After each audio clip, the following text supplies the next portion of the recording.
So this week's Parsha is Yisro. So we'll discuss we'll begin the question of, there's a minhag Yisrael in most shuls that I've been at. We'll discuss if it's true in all shuls. The minhag of standing up for the Aseres HaDibros. In some places they say they stand up at the beginning of the Aliyah, so it's not specifically the Aseres HaDibros. But there seems to be a strong minhag Yisrael about standing up during the Aseres HaDibros. And so what's so special about the Aseres HaDibros? In fact, last week we stood up for the Shira as well. We find different times we stand up. The Shira might be more difficult, but we'll try to explain that as well. But what's the idea of standing? So in general, I think the Ramah quotes from the Maram of Nuremberg. His minhag was to stand up from Bereshis to Zos HaBracha. He used to stand up all the time. He felt, Zeichel Kabbalas HaTorah, if he considered a Kavod HaTorah. So he quotes the minhag about standing up during the whole Kriyas HaTorah as part of the general halacha of Kavod HaTorah. But even the Ramah is molded on Ikar Adin. One, there's no obligation to stand up for the whole Torah. Some have a minhag. It's my personal minhag. I stand up also usually during Kriyas HaTorah, but now Ikar Adin, you're not obligated. But Ikar Adin really for the Baruch Hu, Hashem Vorach, that if you're going to only stand, you stand up for the brachas, which could be a Davash or Kedusha, and that you have to stand up for. But you don't have to stand up for Kriyas HaTorah. And most shuls, I'd say most people are sitting, and a couple people might be standing, and depending on which shuls, you'd have in different yeshivas, different minhagim. But that's the minhag of the Maram of Nuremberg, who used to stand out Kavod HaTorah, Zeichel. I guess apparently the Jews must have been standing at Har Sinai, and therefore we follow the minhag when the Jews were accepting the Torah at Har Sinai. So too we do it, because Kriyas HaTorah, as Chazal tell us based on the pasuk in last week's parsha, B'Shalach Shlosh Yamim, and they went 3 days without water. That 3 days Ein Mayim Ela Torah. That the problem was that they went 3 days without learning Torah, and therefore they point out that we read the Torah as according to the Ramban, not to forget what happened at Har Sinai, and we do many things as a Zeichel Kabbalas HaTorah, as we'll get into. In fact, and that's how Rav Soloveitchik's explanation in terms of the last 8 psukim in the Torah. There's a whole discussion, as we've spoken about it in the past, Machlokes, whether Moshe wrote the last 8 psukim or Yoshua wrote the last 8 psukim, because it says, Vayam Hashem Moshe Eved Hashem. So the whole discussion in the Gemara, how can Moshe do it? Miksei Kashikra. So the different opinions in the Gemara. Yeah. So at Bishlam, if Yoshua wrote it, so we understand why there's a separate din for the last 8 brachas. So Yachid Koreosam. But if Moshe wrote it, why should it be? So Moshe wrote it differently. So what's the pshat Yachid Koreosam? There's a special halacha. So many different explanations. That the Rambam writes, Yachid Koreosam, for the last 8 psukim you don't need a minyan.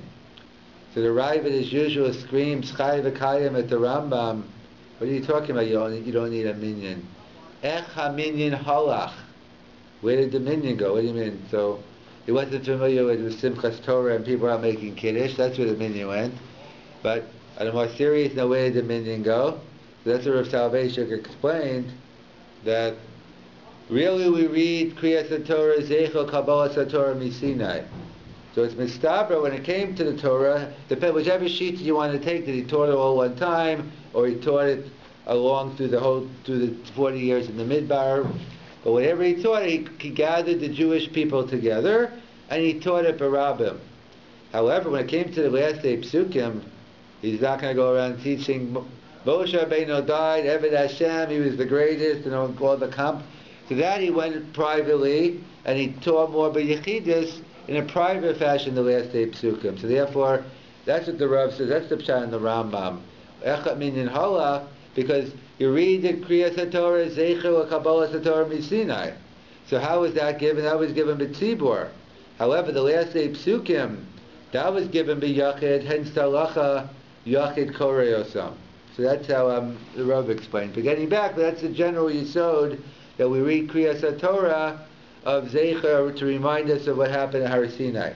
So the question is, why the Aseret HaDibros singled out? In fact, we know that originally the Aseret HaDibros, the Gemara talks about in Brachas that they wanted, we talk about everything else in Tefillah, so why don't we read from the Aseret HaDibros? In fact, there was, even I think the Machaber Amar bring down about perhaps maybe only do it b'yachid, but there was a minhag of reading from the Aseret HaDibros every day, but the concern was, the Gemara and the Rishonim point out, Tarumas Haminam, the concern was, and that if you give too much emphasis to one thing, so then they think that's it. Oh, so it's the 10 Commandments I'll keep, but that's the important thing. But all the 603 other ones, those aren't important. So therefore, we took it out of the davening, and there's a discussion on that. So the question is why? So why then is the minhag to stand on the Aseret HaDibros? So there's 2 approaches. One approach is based on Rav Sajagon. Rav Sajagon points out that really it's called the Aseret HaDibros, the 10 statements, the 10 principles. It's not the it's not the 10 mitzvahs, meaning we call it the 10 commandments in English, but it's really a misnomer. It is 10, but it's really 10. It's 10 out of 613. It's really the 10 principles, and that's what Rav Sajagon writes. 6 plus 1 plus 3 equal 10. The 613 mitzvahs equal the Aseret HaDibros. If you look deep down into the Aseret HaDibros, you will find all 613 mitzvahs. In fact, Rav Sajagon, I think, has I haven't seen it, but apparently has a sefer where he goes through each dibra and which mitzvahs are learned out from those. In fact, some are more simple to figure out, others will be more of a push. Like I say, where do we find in the Aseret HaDibros to observe Pesach, Sukkot? So again, so it's under Shabbos. Shabbos, Kedushas Hazman, the concept of Kedushas Hazman, the sanctity of time. Where do we find not embarrassing someone publicly? So that's under Lo Sirtzach. So if you go through each of them, some are easier to figure out, others are harder. And he says if you go through all of them, it goes through the 613. In fact, on a similar basis, they discuss, let's say, the mitzvah, which has happened to be one of the 630, which happens to be one of the Aseret HaDibros. Let's say the Kibbud Avayim. Let's say it's a non-Jew obligated in the mitzvah of Kibbud Avayim. So it's because the PARSHA, it's not one of the 7 mitzvahs b'nei Noach, so therefore you would think they're excluded. Yet we find in Chazal, it seems to imply from different midrashim that a non-Jew is obligated in Kibbud Avayim. In fact, the Rambam writes that, let's say, I think he writes by a ger, when someone converts to Judaism, they have to make sure that they still give honor to their parents, the biological parents. Even though Gershon is Gayer, Kekatan Shenola Dami, nevertheless, you have to of course, you have to treat everyone properly, but yet, out to Hakaras Atov, you still have to make sure you give. Why? Because they'll say, well, Judaism's a gutter religion. While I was a Gentile, I was meticulous in my honoring my parents. Now that I'm Jewish, okay, big deal, I don't have to take care of them anymore. So therefore, what do we see from the Rambam? That clearly he's assuming that while they were non-Gentile, they do have to keep it Avayim. So it's a whole discussion where is the source of this? Where do we, if that's the case, if we're working with the Rambam and different Chazals, so where's the source? Where do we find Kibbud Avayim? So one approach is that if you look through, you have to look deeper into the 7 mitzvahs and try to find it. So some included it in the following. The Gemara tells us in Kiddushin, and the Ramban in this week's Parsha elaborates on it, on the mitzvah Kaveh Zavicha Simecha. The Gemara tells us that there are 3 creators. we know there's mommy, daddy, and God. And therefore he points out that really, that's why the question is, if the Aseres HaDibros, they represent the two categories, mitzvahs b'nam u'makom, mitzvahs b'nam u'chaveros, the kibbutz aim seems to be on the wrong side. The answer is no. Parents are our creators also, and therefore it's a perfect transition from one side of the tablets to the other of kibbutz aim. So I want to point out it's included in the prohibition of Birkas Hashem, a euphemism for cursing God, that just like it's a prohibition to curse God, your creator, and since your parents are your creators, so it falls under the rubric of Birkas Hashem. That's what some suggest.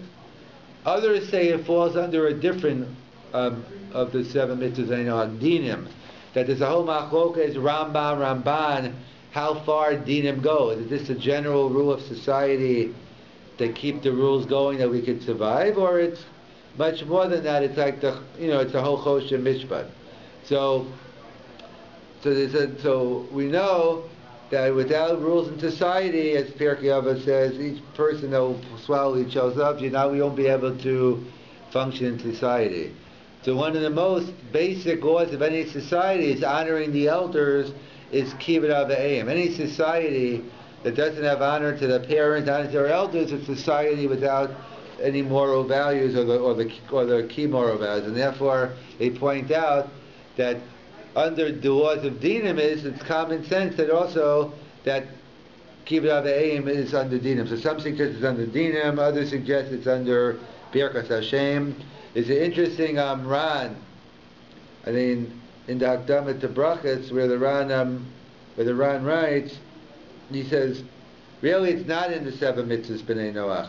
And that's a separate machol, I think, Rav Chanan Wasserman and Nitziv, in terms of whether the seven mitzvahs are only like more not to do. They're only shevi al taseh, but kum ba'aseh, it's not included or not. But the Ran explains that really that's just the minimum, the seven mitzvahs b'nei Noach. But any mitzvah sichlis, any common sense law, a non-Jew is obligated as well. And therefore, that's why he explains as well that we see Anshe Sdom and Amor were destroyed, as the pasuk says in Yecheskel, because Yad Ani ve'Evyon, they didn't help the poor, the vulnerable. Tzedakah is not one of the seven mitzvahs b'nei Noach. There's different answers, but one answer is no. That it's a common sense law. Someone needs your help. Someone's poor. Someone's vulnerable. So therefore, you have a mitzvah to help them. So it's included under a mitzvah sichlis. That's what the Ran writes. So the kasha they ask on the Ran is the Gemara in Kedushin tells us, Dama ben Nesina, this Gentile, was very meticulous in kibbutz avim. The story, different versions of the story, but basically he didn't wake up his father, and he was willing to take a major loss. Mida keneged mida. He got rewarded nicely. God rewarded him with a paraduma, some other thing, and he made triple the investment. But the point of the Gemara is, the Gemara says, look how far you have to go. If Dava ben Nesina, who's not obligated in kibbutz avim, and he went this far, how much more so you Jews who are obligated in kibbutz avim, how far do you have to go? It's very fitting, because I always like paraphrasing that Gemara about myself. How far I go for kibbutz avim. I'm willing to visit my parents in Florida in the winter and the Catskills in the summer. I don't know too many people go that far. But either way, so that's the Gemara. So what do we see from the Gemara? The Gemara tells us that a non-Jew isn't obligated. We're saying, the Dominant who wasn't obligated did all this, how much more so you? So he just finished saying, so that's what, based on the Ran, they point out, no. What did the Ran say? Any mitzvah sichlis, not to punch your parents in the face, not to curse them out, not to throw things at them, not to that's common sense. But not to wake them up to make $1 million. In fact, common sense would dictate, wake them up. They'll kill you, even if it's your money. It's not because it's not common sense. It's something that wouldn't be common sense. You would think that that's something you should wake up. So that a non-Jew is not obligated not to wake up their parents to save $1 million. But the basics of kibbutz avim they are. So we see we have the same idea by the Aseres HaDibros as we do. Rav Sajja Gaon, he has a whole sefer including all the mitzvahs into the Aseres HaDibros. And then, that's why even though we have, and so therefore, he says 6 plus 1 plus 3 equals 10. So what Rav Sajagon, based on Rav Sajagon, they want to explain as follows. Why do we stand for the Aseres HaDibros? So you're right. If you're just standing because the 10 of the 603 mitzvahs, then it's wrong. You have no right to stand. But if it's standing like Rav Sajagon's writing, for its representative quality, it represents the 613 mitzvahs, so that's why you're standing. It represents the whole Torah. It's a Zeichel Kabbalas HaTorah, and that's why you stand. So that's how some suggest, based on Rav Sajagon. However, the Rambam, I didn't mention before, the Rambam is familiar with this minhag of people standing up for the Aseres HaDibros, and he's not a big fan. He says, this is crazy. He says, what is he giving more chashivas to the Aseres HaDibros than the rest of the Torah? It's the same Kedusha in Bereshis Bara Okim, or some pasuk in Pinchas, or wherever you pick any of the 5 books of Moses, from Bereshis to Zos HaBracha, it all has the same Kedusha, the same sanctity. So why do you stand for one party? He says it's not right. He says it looks like you're giving credence and to those apikarsim who, and in fact, you're leading to him. Look, that's Aseres HaDibros. That's the important thing. But don't have to. So the Rambam, he obviously didn't. He didn't go for. He didn't go with. I'm sure he's familiar with Rav Sajagon's thing. He still didn't make him happy. So the Rambam was against. The Rambam was against even Dafka. He said you should sit for the Aseres HaDibros. Of course, if you're like the Maharam Rurenberg, it's not an issue. Either stand for everything, make your choice, and you get to Bereshis, whether you're going to sit for the next 5 books of Moses or stand. And whatever you do, keep it consistent. So that's what the Rambam says. He's against the minhag where people are sitting and all of a sudden they stand up. So how do we reconcile our minhag with the Rambam? So Rav Soloveitchik suggested a different approach. We're familiar with the concept of Tam Elyon and Tam Tachton. So we read the Aseres HaDibros, well, it depends. They're different, the different minhagim. We read it all Tam Elyon, but they're different minhagim in terms of how to read the Aseres HaDibros. The basic difference between Tam Tachton and Tam Elyon is that Tam Tachton, you read it like the rest of the Torah, like you're reading the Psukim, and Tam Elyon, you're reading it by the commandments. And it's like some say called Psuka del Pascha Moshe Rabbeinu. Some say you can't split it up. But those are the different minhagim of Tam Elyon. Oh, he's giving it. That's him. So Tam Elyon, Tam Tachton. So that's the basic difference between them. So the Magen Avraham quotes a minhag that when we read it in PARSHA, we read the Aseres HaDibros 3 times. In Yisro, in Va'eschanan, and the Yontiv of Shavuos. So we read it 3 times. And he quotes a minhag when they read it in Yisro, Parshas Yisro, and Parshas Va'eschanan. So that's how we read it. We read it with Tam Tachton. But we read it on Shavuos, we read it on Tam Elyon. That's the minhag. That's an our minhag. So Rav Soloveitchik said, what's the pshat in the Magen Avraham? Like, why would that be? So Rav Soloveitchik said it's valid because when you're reading it in Yisro V'eschanan, you're reading it b'Torah's Parsha Shavua. So it's no different than Parshas B'Shalach, Mishpatim, Vayishlach, Emor. You're reading it Tam Tachton, and therefore you read it the same way. When you're reading it on Shavuos, it's not Parsha Shavua. You're reading it b'Torah's Maimin Har Sinai. Shavuos is the day Zeicha Kabbalas HaTorah, and we're reading it in Yanei Diyoma to remember the Torah was given Har Sinai, etc. So we read it both. We read them always. Yeah, no, right. So right. So he's just explaining the Magen Avraham. So based on the Magen Avraham, he says now we can understand the Rambam. So if you look at the Rambam, he says you don't find anywhere where the Rambam mentions this Tam Elyon. So presumably the Rambam doesn't mention Tam Elyon because he doesn't hold from it. In other words, according to the Rambam, there is no Tam Elyon, Tam Tachton. the Rambam always read it Tam Tachton. So therefore, with this, with this Rav Selevan, we can reconcile the Rambam with our minhag. The Rambam who screamed Chai V'Kayam about people standing up for Kriyas HaTorah, so he screamed it because he read it Tam Tachton. So if I'm reading it Tam Tachton, I'm reading it no different than the rest of the Torah, and therefore there's no reason to stand. But our minhag is to read it always Tam Elyon.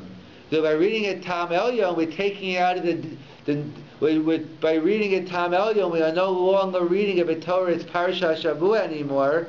We're reading it B'Torah Aseres Adibros. That, but like the Pshat in the Magen Avraham, but we just do it. We don't follow his minhag.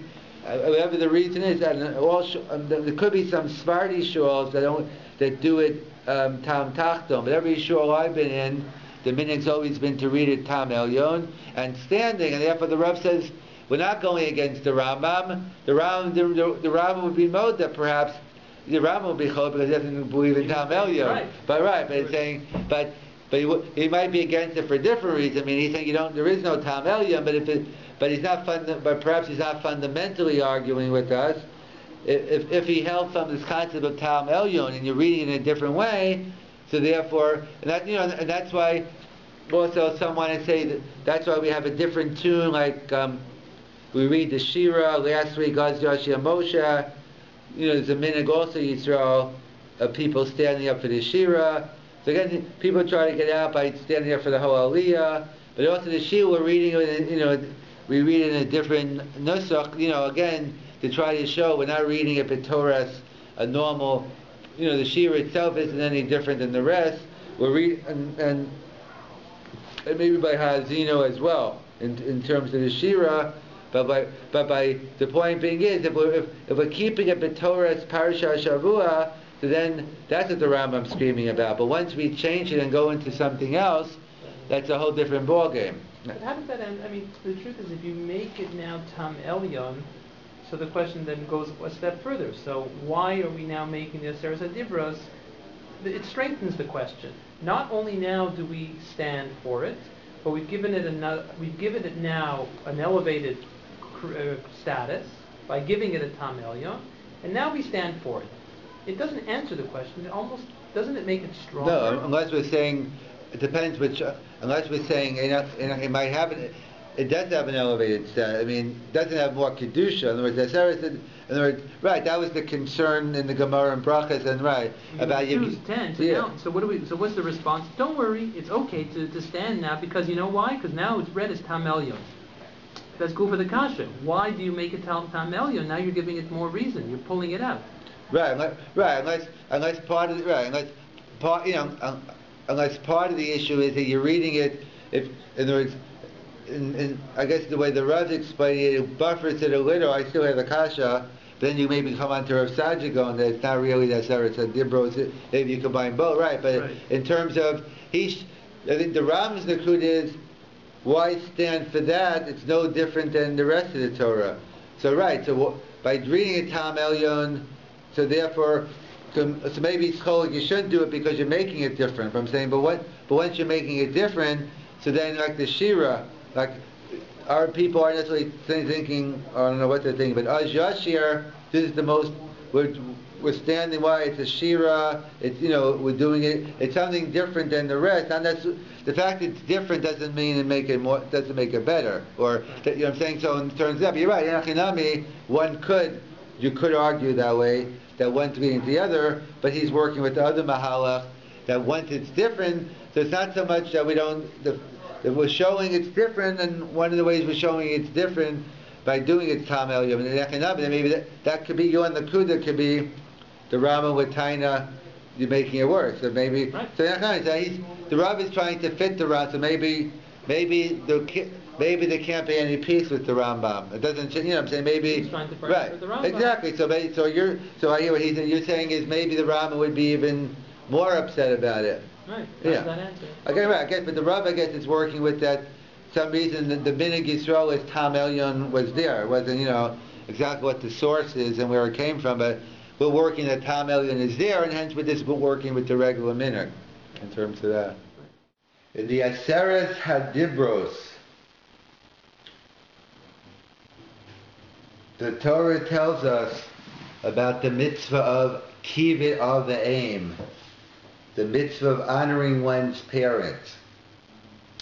And as the Ramban, as in PARSHA Yisro, as well as Chazal and Kedushin, and the Minchas Chinuch mentions it as well, that really kivut av ha'em, honoring one's parents, is a unique commandment in the sense that it has a dual element.